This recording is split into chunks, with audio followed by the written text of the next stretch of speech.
बोलती पुस्तके. ज्यांना वाचनाचा नाद त्यांना बोलती पुस्तके घाली साद. आमचं चॅनल सबस्क्राईब करा आणि सबस्क्राईब करायला इतरांनाही सांगा. नमस्कार श्रोते मित्र हो. बोलती पुस्तके सादर करत आहे लेखक द स काकडे लिखित कादंबरी फितूर, प्रकरण 2. हैबत्त्या अंधाऱ्या वडाच्या बुंध्याशी पडला होता. त्याच्या बाजूला बाळ्या उराडात फरशी घेऊन उताना पडला होता. दोघांची तडफड संपल्याची खात्री राध्यानं नाग्यानं केली आणि मग ते एकमेकांना उराउरी भेटले. राध्या, आपण दोघांनी आज लई मोठा दरोडा घातला. ह्या दरोड्यात आपल्याला लई मोठी लूट मिळणार बघ. मंचरच्या चांदमल मारवाड्याच्या वाड्यातील सोन्या चांदीची लूट जबर होती. 2 किलो सोनं आणि 5 किलो चांदीचं दागिनं होतं. दरोड्यातली ही लूट हैबत्त्याचं डोळं पांढरं करून गेली होती. बुरुज ओढ्याच्या खडकाच्या कपारीत त्यानं तो समदा माल आत लपवला होता. बाहेरनं बाबळीच्या काट्यांचा फास लावला होता. बुरुज ओढा समद्या वस्तीपासून लांब. पावसाळ्यात त्याला मोठा पूर यायचा. दिवाळी सरली की त्याच्या पाण्याची धार बंद व्हायची. टेकाडातून तो वाहत जायचा. त्याचा सहारा खडकाळ मार्ग होता. उतारला त्याला जागजागी खांड डोह पडलं होतं. त्या डोहाकडे जायला लोक दिवसा घाबरायचे. कुणी कुठं कुणाचा मुर्दा पाडला की तो बुरुज ओढाच्या डोहात आणून टाकला जायचा. प्रेत सडलं, कोल्ह्या कुत्र्यानं खाल्लं तरी त्याचा पत्ता लागायचा नाही.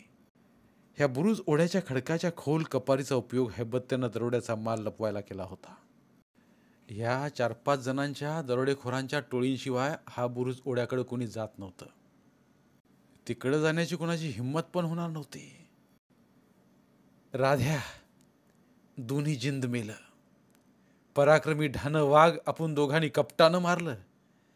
ह्या दोघांना ताकद होती, पण आपल्या दोघांगत ह्या दोघांनी डोकं वापरलं नाही. फुक्का मेली म्हणजे आपण दोघांनी त्यांची कलागत लावून दोघं मारली. नाग्या, आता पुढं काय? खरंच पुढं काय? आपण दोघं हा सोन्या चांदीचा माल दोघात वाटून घेऊ. आरामात जगू. दुसरं काय? पर चांदमल मारवाडी पोलीस गाडी घेऊन हिंडायला लागलाय. नवीन आलेला फौजदार लई गुलाम हाय म्हणतात. त्याच्याहून जपाय पाहिजे. ते आपण जपू, पर ह्या दोघांच्या मुर्द्यांचं काय करायचं? नाग्यानं राध्याला काळजीनं विचारलं.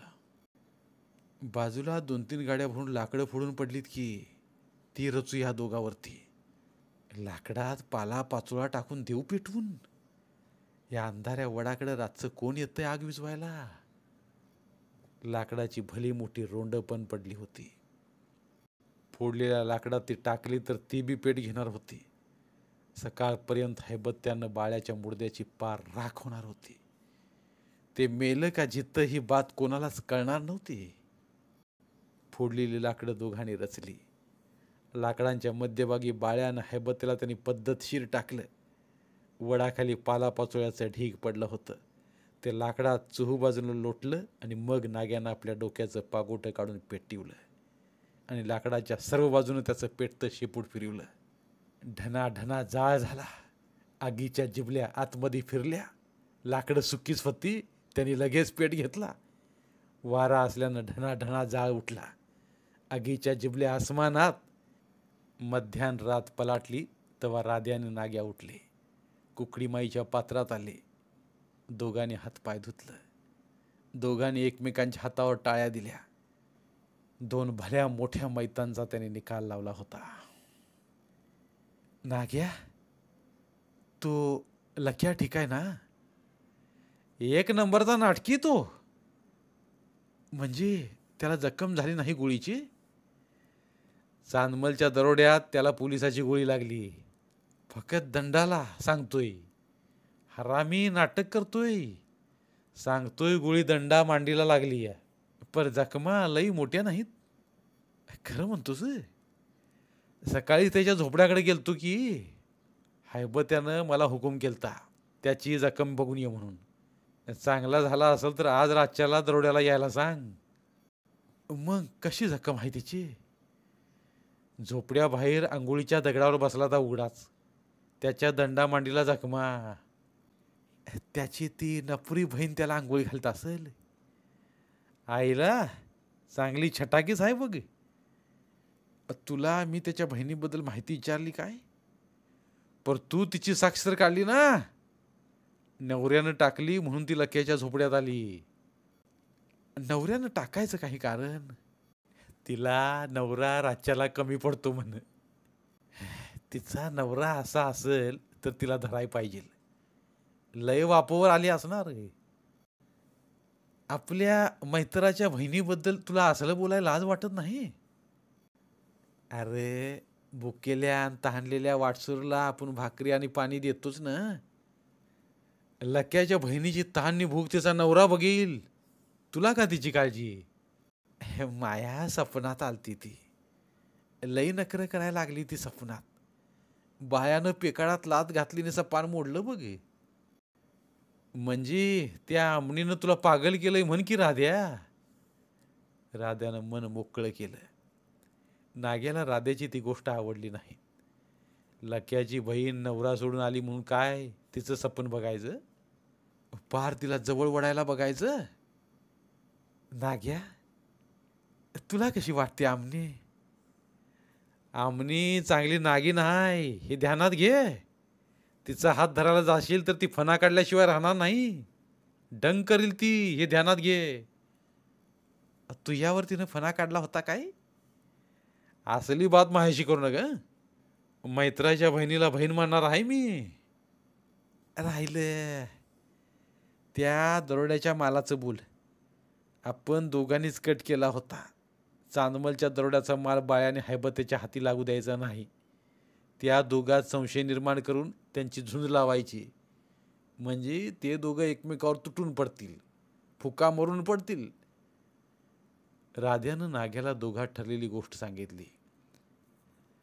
राध्या, बाळ्या आणि हैबत्या हे अहिमही रावण आपण संपवलं.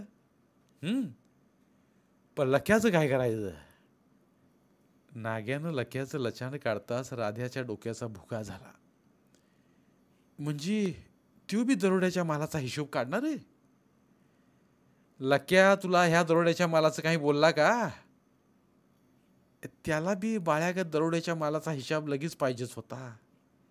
दरोड्यात जखम झाल्यानं त्याला खर्चा पाण्याला पैसे पाहिजे होतं. पण हैबत्यानं त्याचं तोंड दाबलं होतं. हैबत्यानंच त्याचा खर्च चालवला होता. ह्या लक्याचा बी काटा काढायला पाहिजे. म्हणजे मग दोनच हिस्सा होणार. नाग्या, लक्याला बुरुज वड्यात मालाचा हिस्सा द्यायला उद्या रातच्याला बोलवायचं आणि तिथंच हातपाय मुंडकं तोडून पोत्यात भरून रानातल्या हिरीत फेकायचं. काय? राध्यानं आपलं डोकं चालवलं. लक्याला मारायचं पाप काय ह्याला? नाग्याला बाळ्या हैबत्यानंतर लक्याला यमाच्या हाती सोपवायचं नव्हतं. बाळ्याला मारायचं पाप तूच केलंस ना. आपलं दोघांचं पहिलं ठरलं त्याप्रमाणे मी केलं. मग लक्याच्या डोक्यात मी फरशी घालतो, लाकडागत फोडतो त्याला. तुझ्या हाती त्याची ती नवरा टाकलेली बहीण आमनी पाहिजे असेल म्हणून तू लक्याच्या जीवावर उठलायस. नाग्याच्या त्या बोलण्यानं राध्याची दातखिळीच बसली. त्या जवान अमनीनं आपल्याला मोहून टाकलंय. लक्या उडवला तर तिला आपण आपल्या झोपड्यात नेऊ शकतो, रखेल म्हणून ठेवू शकतो. पण हा नाग्या लय खाऊट आडवा येतोय. ह्याला उगाच आपण अमनी सपनात आल्याचं सांगितलं. आता हा त्या लक्याला बी जागा करायला बसलाय. मग अमनी आपल्या नजरला कशी पडल? ह्या नाग्याला आत्ताच उडवला तर. राध्या, एक काम करू. नाग्याला दुसरं सुचलं. बोल. राध्या फुगीर आवाजात बोलला. आपण दोघांनी आता सरळ धोप बुरुजवाड्यात जायचं. खडकाच्या कपारीत लपून ठेवलेला दरोड्याचा माल दोघात वाटून घ्यायचा. आणि लक्याचं काय? बाळ्यानं हैबत्यानं दोघात वाटणी केली. दोघांनी शाप सांगितलं, आम्हा दोघांचाच हा माल. तुम्हा तिघांनी ह्या तोंड घालायचं नाही. त्या लक्याला तुम्ही दोघंही बातमी सांगा. लय आवाज केला तर नरड चिरू त्याचं. राध्याला नाग्याची ही आयडिया भन्नाट वाटली. दोघांची पावलं मग बुरजाआडाच्या रोखानं पडायला लागली. 3 ससं आडवं गेलं तसा नाग्या पुढं झाला. त्यानं घुंगडी फिसकारून फेकलं. शिकारला नाग्या वस्ताद. नेमबाजीत नंबर 1 होता. त्याच्या हातात गोपन असली तर तो पिंपळाच्या झाडाच्या फांदीवर बसली घार असो नाहीतर गिधाड, दगड फेकून बरोबर खाली पाडायचा. गलोलीच्या छोट्या खड्यानं तो चालबाज उडता ससाना खाली उताना पाडायचा. नदीच्या डोहावर गेला की हातात भाला असायचा. खडकावर चढलेलं खेकडं तो भाल्याच्या टोकदार फाळात खचाखच भरत जायचा. मग तसाच तो काटक्या टाकून भाजायचा. वाळल्या खारकगत मग ते भाजलेलं खेकडं कडाकड खात बसायचा. आता पण त्यानं आपली घुंगडी फेकून त्यानं ते दोन्ही तिन्ही ससं बरोबर पकडलं. अंगावर जड घुंगडी पडता ससं जागीच दबलं. अंगावर आभाळ पडल्यागत त्या भित्र्या जीवाना वाटलं. नाग्या, म्हणजे तू आपल्या पार्टीची तयारी केलीस? पर मी तुला माझ्या घरी नेणार नाही जेवायला. का? मी ठाकर नाही म्हणून? तू भिल जातीचा म्हणून मी तुला वेगळा समजत नाही. मग मग कुठं घोडं आडतंय तुझं घोडं कुठं बी वास घ्या बघतंय. मला नाही अर्थ कळला. सरळ सांगतो की माई बहीण रांडाव आहे. तिच्या पदरात एक पोर आहे. तिला पोर सोबत नाही एवढी ती जवान आहे. नाग्याच्या त्या बोलण्यानं राध्याच्या नाकातलं केस जळालं. लक्याची बहीण नवऱ्यानं टाकली म्हणून तिची वासना आपण धरणार. या नाग्याच्या रांडाव लेकुरवाळ्या जवान बहिणीला बघितलं तर आपण तिच्याविषयी पण मोह धरू. पण हा त्या आधीच आपल्याला त्याच्या घरी न्यायला तयार नाही. लई संशयी बेनं दिसतंय.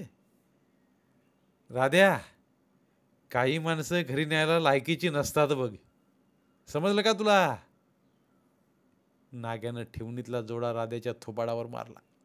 त्याला बोलाय तोंड नव्हतं. राध्या मग बाकीचं बोलला नाही. राध्याला बोलायला तोंड पण राहिलं नव्हतं. तो ढंगा टाकत पुढं चालला. त्याच्या मागनं नाग्या. त्यानं घुंगडी खांद्यावर टाकली होती. त्यानं तिन्ही सशांचं कान एका जागीच धरून त्यानं चालवलं होतं. सशाचं कान लांब असल्यानं त्यानं तसं धरून चालणं काही कठीण नव्हतं. तुरुंगोड्याच्या खडकाच्या कपारी पुढं राध्या थांबला. त्यानं कपारीच्या तोंडाला आडवा लावला काट्याचा फास पाहिला तर तो जाग्यावर नव्हताच. नाग्या, काट्याचा फास तर इथं नाही. नसू दे काट्याचा फास. आपला दरोड्याचा माल तर बघ. काट्याचा फास महत्वाचा. आपल्या नरड्याला कोणीतरी फास लावून गेलंय. काय? ते ऐकून नाग्या टरकलाच. त्याच्या उजव्या हातातल्या तिन्ही सशांच्या कानाभोवती असलेली मूठ सैल झाली. ससं बी कान पकडल्यानं अंतराळी लोंबकळत होतं. कान मोकळं होतात जमिनीला पाय लागल्यानं ते टनाटन उड्या मारीत पळालं. सशापेक्षा लाख मुलाचं डबोलं महत्वाचं. नाग्या राध्यामागनं खडकाच्या कपारीकडे धावला. घुंगडनं धारदार परशी त्यानं बाजूला टाकली. नाग्या, कपारीत हात घाल. तू घाल की हात. काढ लपवलेला माल. चांगलं अर्धपोतं सोनं आणि चांदीचं दागिनं होतं.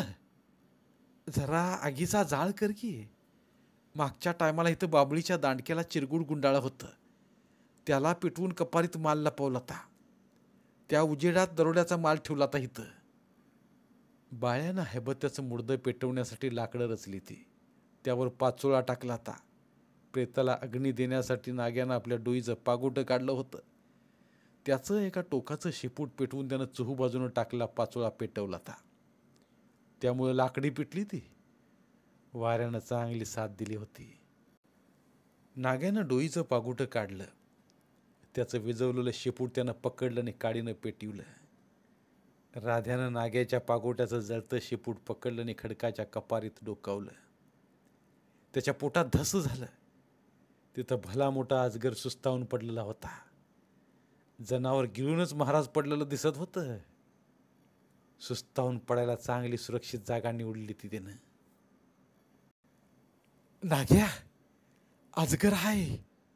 जिबल्या दाखवतोय, डोळं वटारतोय. हातात फरशी घे, फरशी घे. त्याची चुंबळ खाली वाढून घे. समद धूळ खाली येईल बघ. तूच ते काम कर. तू चांगला शिकारी. आसमानातली उडती पाखरं तू गोपनीनं गलुलीनं खाली पाडतोस. माझ्या हाती आता भाला असता तर अजगराच्या चपट्या डोक्यातच खोचला असता लिंबातल्या टाचणीगत. तसाच मग बाहेर खेचला असता. तुझ्याजवळ फरशी आहे की. भाल्याचं टूक कुठं आणि फरशीचं पातं कुठं. कपारीत भाल्याचा फाळ खोचणं सोपं, फरशीचा पार करणं अवघड. अरे दरोडा घालणारा बहादूर तू, तुला हे सांगाय पाहिजे का? मग आता माईला तो लक्या आता सोबतीला पाहिजे होता. ती ब्यात कशाला हिश्शाला. राजाला हातातोंडाशी आलेला दरोड्याचा माल दोघातच वाटून घ्यायचा होता. भलं भलं सर्प पकडण्यात लई फाकडा तो. अजगर गळ्यात घालून नागपंचमीला तो रामोसवाड्यात नाचत असतोय. नागपंचमीला नागसर्पाचं पूजन की अजगराचं? अजगर म्हणजे नागसर्पाचं मोठं भावंडच मानतोय लक्या. मग त्याला बोलवून आणायचा का? पर आपल्या दोघांच्या हिश्यात त्यो कयाला. तू शिकारी माणूस, या अजगरला खडकाच्या कपारीतनं बाहेर काढ, म्हणजे दरोड्याचा माल आपल्या हातामध्ये येईल. राध्याचं खरं होतं. चांदमल मारोड्याचा हा सोन्या चांदीचा माल, लूट चांगली मारलेली, ह्यासाठी बाळ्या हैबत त्या आपसात उडवलं. त्यांच्यानंतर हा अजगर उडवाय पाहिजे आता. नाग्या, संपत्ती हंड घागरीत पुरली की त्यांच्या पहाऱ्यावर भुजिंग बसत्यात वाड्यात. चांदमलच्या संपत्तीचा हा राखणदार तर नाही ना अजगर. त्याच्या सोन्या चांदीच्या डागांसकट आपण पोट्यात टाकून तर आणला नाही ना इथं. नाग्या डोक्यात वळवळ झाल्यागत बोलला. ह्या राखणदाराचं वेटोळ बाहेर खेचतो. फरशीचा घाव घाल की त्याच्या मस्तकात. तुला एवढं सोपं वाटत असेल तर तू पुढे ये. राध्या उभ्या अंगी भिजला होता. त्या काट्याच्या फासावर दुभाळक्या आकड्या होत्या की. त्या लांब लचक आकडीनं अजगराचं धूळ मी खडकाच्या कपारीतून बाहेर खेचलं असतं. नाग्या, तुला नागसर्प धामीन पकडताना पाहिलंय मी लक्या सांगते. अजगर विषारी नाही तर अजगरला हात घाल की. आणि त्यानं मला विळका घातला म्हणजे? लक्याला अजगराचा विळका सोडवायचं माहीत आहे. मी त्यात कच्चा आहे बघ. राध्याच्या जीवाली उलाघाल चालली. या अजगराच्या धुळाला खडकाच्या कपारीतनं बाहेर कसं काढायचं? नाग्याला बी दरोड्याचा माल पाहिजे होता. त्यानं काट्याचा फास ओढल्याची जागा पाहिली. थोड्या अंतरावर 2-3 आकड्यांची दांडकी पडली होती. त्यानं ती आणली. राध्या, एक दांडकं तू पकड आकडीचं, दुसरं मी धरतो. दोघांनी 2 बाजूनं आकडीच्या फांगुड्यानं अजगरला कपारी बाहेर खेचायचं. अजगर बाहेर आला की त्याच्या मस्तकात फरशी घालून त्याचं तुकडं करायचं काम आहे. दोघांनी हातात आकडीचं दांडकं 2 बाजूनं घेतलं. ते अजगराच्या वेटोळ्याला हलवायला लागलं. अजगरानं डोकं वर काढलं. जिबल्या त्यानं दाखवल्या. पागोट्याच्या शेपटीच्या उजेडात समद अंधुक दिसत होतं.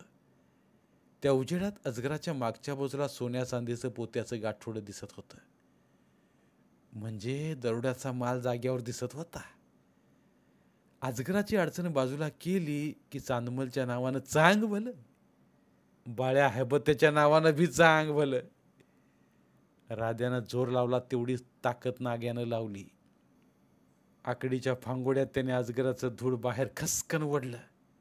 खडकाच्या टपऱ्यातून ते खालीच पडलं. नाग्याला चेवत चढला. अजगराची गुंडाळी मोकळी व्हायला लागली.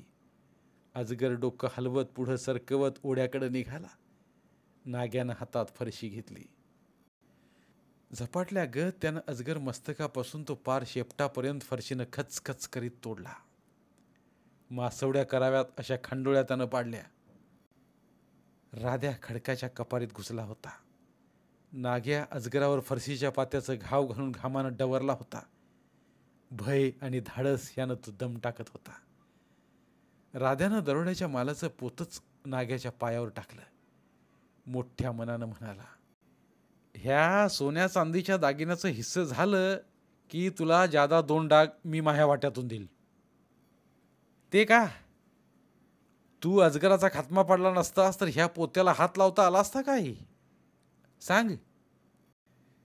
ठीक आहे, तर मग कर वाटणी. राध्यानं पोत्याच्या तोंडाला बांधली घायपातीची दोरी फरशीच्या पात्यानं कापली.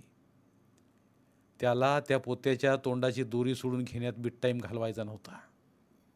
राध्यानं पोत्याच्या तोंडात हात घातला. हातात सोन्याची वीट लागली का काय? हाताला विटेचा आकार लागला. त्यानं हात बाहेर काढला तर हातात विटेच्या आकाराचा दगड.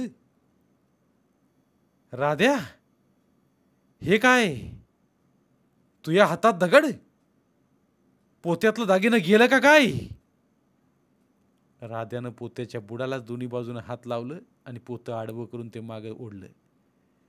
पोत्यातनं दगडाच्या खाणीतलं विट्टच्या आकाराचं घडीव दगडच पडलं.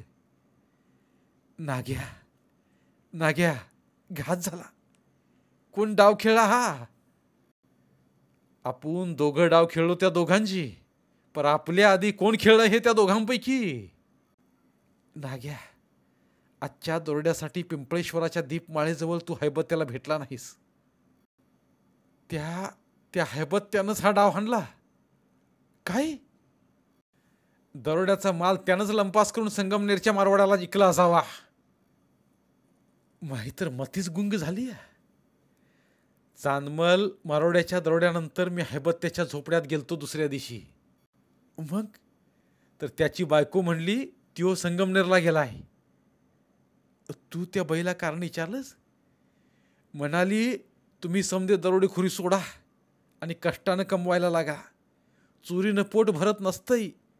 पोलिसांच्या हाती कधी लागला तर खडी फोडायला जाल जन्माची. कष्टानं खडी फोडा की त्या पात्रवटासाठी की. कष्टाचं खाल, शरीराला लागल ते अन्न. समजलं? त्या बाईचा बोलण्याचा ह्यातून अर्थ काय घ्यायचा? हैबत्याची बाई लई चांगली. 2 पोरांची माहिती. तिला आपल्या पोरांना असला दरोडेखोर बाप आवडायचा नाही. मायाच ठाकर जातीचा तो. मला ती म्हणायची, नाग्या, तू ह्याच्या नादी लागू नकोस. रानातनं झाडाच्या फांद्या तोडून लाकडाच्या मोळ्या ऐक. पोटभर चोरी मारी नक. मला तिला भेटाय पाहिजे. तू बी चाल माझ्या संगती. कयाला? हैबत्यानं संगमनेरला जाऊन दरोड्याचा माल इकला. त्याचं पैसे झोपड्यात आणून ठेवलं असतील. तिनं हैबत्या कुठं आहे म्हणून आपल्या दोघांना विचारलं तर तिला काय सांगायचं? नाग्यानं खरं ते स्पष्ट केलं. राधेची समधी हवाच गेली. ह्या दरोड्याच्या मालाचा हिस्सा मिळाला की सरळ अमनीचा हातच धरणार होता राध्या. म्हणणार होता, आमने सोड नवऱ्याला, मी पाठ लावतो तुझ्याशी. पर तू भिल्लाचा, मी रामोशाची. हे गाव हा डोंगर दरा समद सोडून जाऊ. संसार थाटू दूर डोंगर दऱ्यात. तिथं तुला न मला कोणी ओळखायचं नाही.